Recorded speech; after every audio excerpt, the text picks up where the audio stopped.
The wire service Reuters did an extremely disturbing expose last year, a series of investigative reports that found that the Obama administration gave undeserved passing grades to 14 countries with deplorable and, in many cases, worsening sex and labor trafficking records, including China, Malaysia, and Asia, Cuba, Oman, and others, making up 14 countries.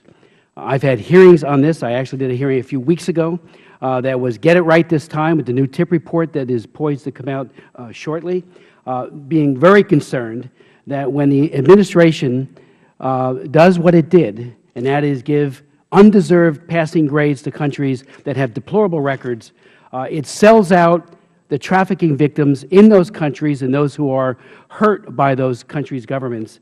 And it also is a deplorable, I think, abandonment of human trafficking concerns that we as a nation have in a bipartisan way. Will China's and Cuba, for example, and the other records be whitewashed once again this year? Secondly, I met with Nguyen Van Dai in Hanoi in 2007. He is one of the greatest peaceful human rights lawyers that I have met, and I have met many in dictatorships like Vietnam.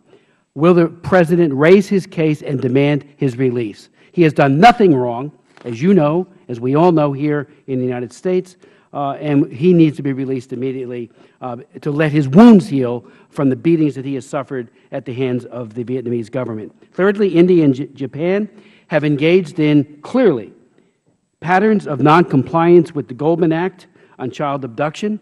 Both countries, I've had 9 hearings on child abduction. We've had parents, men and women, moms and dads, tearfully tell their stories with regards to Japan as well as China, as India, and yet they have not been leveled, especially Japan, having a pattern of noncompliance. The April 30th deadline is fast approaching for that report. I hope that reality is contained in the report. Finally, President Xi is on a tear, crushing civil society with his new draft law and crushing religious freedom, and even the churches, the Patriotic Church and the others that have worked in cooperation with the government are finding that their buildings are being demolished, their pastors are being incarcerated. The G20 will meet in Zhejiang in September.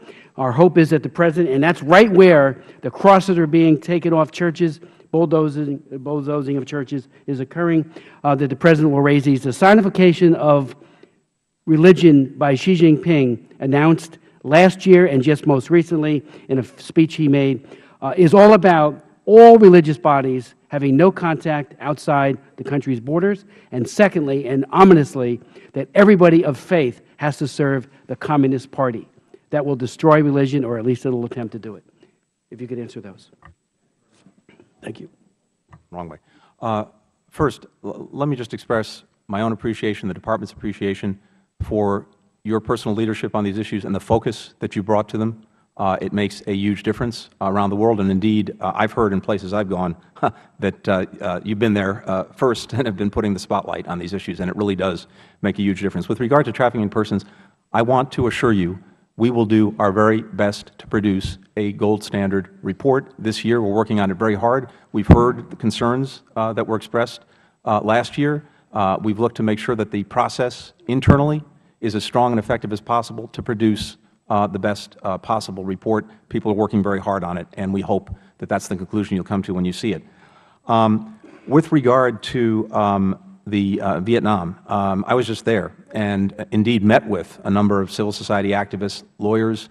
We raise both individual cases and systemic problems that remain in Vietnam at the highest levels on a regular basis. I can't talk to the President's schedule at this point, but I'm confident that he will be raising these issues. And I met with I think some of the same people you've seen who are extraordinarily brave in what they're doing every single day. With regard to parental child abduction, I was also just in Japan and raised this with the Foreign Minister, with the Vice Foreign Minister, with other senior officials. And we have concerns about Japan's implementation of their commitments under the Hague Convention. And that's something that I know you've been very, very focused on. We're working on that. And you yield on it briefly. Please. Also, those that were left behind from the date of ratification. Yes. Those cases are heartbreaking and multi-yeared. Yes, absolutely. We're focused on those as well as the cases that have arisen after the ratification. And then with regard to China, we very much share the concern that you expressed. We see across the board a crackdown on human rights and civil liberties. We've seen a crackdown against lawyers. I've met with a number of lawyers the last time I was in Beijing in January. I heard directly from them what that community is experiencing. I've met with religious leaders as well and have heard what's happening there.